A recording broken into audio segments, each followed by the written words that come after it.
June 2-ാം തീയതി എല്ലാവരും സ്കൂളിലേക്ക് പോകേണ്ട അന്ന് തന്നെ ഞാനും സ്കൂളിലേക്ക് പോകുന്നുണ്ട്. കാരണം എന്താണെന്ന് വെച്ചാൽ പഠിക്കാനൊന്നുമല്ല, ഒരു ചെറിയ ജോലിക്കാണ് ഞാൻ പോകണത് കേട്ടോ. പിന്നെ സ്കൂൾ തുറക്കണമെന്ന് നല്ല മഴ ഉണ്ടായിരുന്നു കേട്ടോ. അപ്പോൾ പോണ സമയത്ത് നല്ല മഴ പെയ്തിട്ടുണ്ടായിരുന്നു. അപ്പോൾ അത് ആ സ്കൂളിൻ്റെ അടുത്തേക്ക് എത്താനായിട്ടുണ്ട്. ഇതിന് എന്തായിരിക്കും അവിടെ ജോലി എന്നുള്ളത് ഞാൻ വഴിയെ പറഞ്ഞു തരാം കേട്ടോ, എനിക്ക് കാണിച്ചു തരേണ്ട എന്താണെന്നുള്ളത്. അപ്പോൾ സ്കൂൾ തുറന്നപ്പോൾ കുട്ടികളൊക്കെ അതാ സ്കൂളിലേക്ക് എത്തിയിട്ടുണ്ട്. ഇവിടെ +1 +2 മാത്രമാണ് ഈ ബ്ലോക്കിലുള്ളൂ. പിന്നെ സ്കൂളും കോളേജൊക്കെ വേറെ സെക്ഷനാണ്. അപ്പോൾ +1ൻ്റെ അഡ്മിഷൻ നടന്നുകൊണ്ടിരിക്കണുള്ളൂ, +2കാർ മാത്രമേ ഉള്ളൂ ഇപ്പോൾ ഇവിടെ. അതാണ് കുട്ടികൾ അധികം ഇല്ലാത്തത് കേട്ടോ, പുറത്തൊന്നും അങ്ങനെ കാണാത്തത്.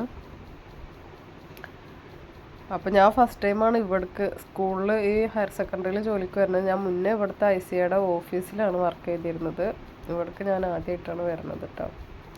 അപ്പം ഒരു ചെറിയൊരു പേടിയൊക്കെ ഉണ്ട്.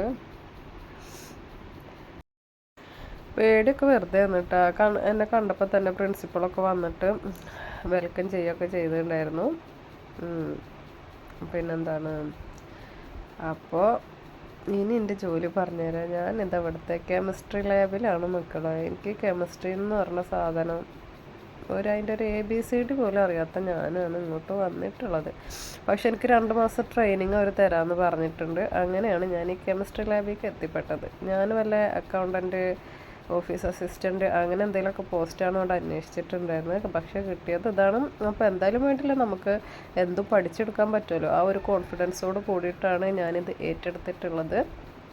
എന്തായാലും 2 മാസം കഴിഞ്ഞാൽ അറിയാം ഞാൻ ഇവിടെ നിൽക്കണോ അതോ പോകണോ എന്നുള്ളതുള്ളത്. അപ്പോൾ കെമിസ്ട്രി ലാബിൻ്റെ ഉള്ളിലേക്ക് കയറിയപ്പോൾ ഉള്ള കാഴ്ചയാണിത്. ഒരുപാട് പൊട്ടണ സാധനങ്ങളൊക്കെ ഉണ്ട്. നമ്മുടെ ഒന്ന് കൈ അവിടെ ഇവിടെയൊക്കെ തട്ടിയിട്ടുണ്ടെങ്കിൽ അതൊക്കെ ചിന്ന ഭിന്നമാകും.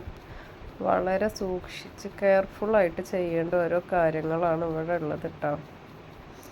അപ്പോൾ ഇവിടെയാണ് അതിൻ്റെ സ്റ്റോറ്. ഇവിടെ കുറേ ഐറ്റംസൊക്കെ ഉണ്ട്. സാധനങ്ങളെ പേരുകളൊന്നും ഒക്കെ അറിയില്ല. ഒക്കെ ഓരോ കോഡ് ഭാഷയിലാണ് ഇവിടെ എഴുതി വെച്ചിട്ടുള്ളത്. ഇനി അതൊക്കെ പഠിച്ചെടുക്കണം. അപ്പം 5 മണി ആയപ്പോൾ പിന്നെ ഞാൻ തിരിച്ച് വീട്ടിലേക്ക് പോവുകയാണ് കേട്ടോ. അപ്പോൾ അത്രയൊക്കെയുള്ള ഒരു വീഡിയോയിൽ ഇനി ഞാൻ കുട്ടികൾക്ക് ക്ലാസ് തുടങ്ങിയിട്ടുണ്ടെങ്കിൽ ഇൻഷാ അള്ളാ പുതിയ വീഡിയോസൊക്കെ അപ്ലോഡ് ചെയ്യുന്നതാണ്. Okay, by.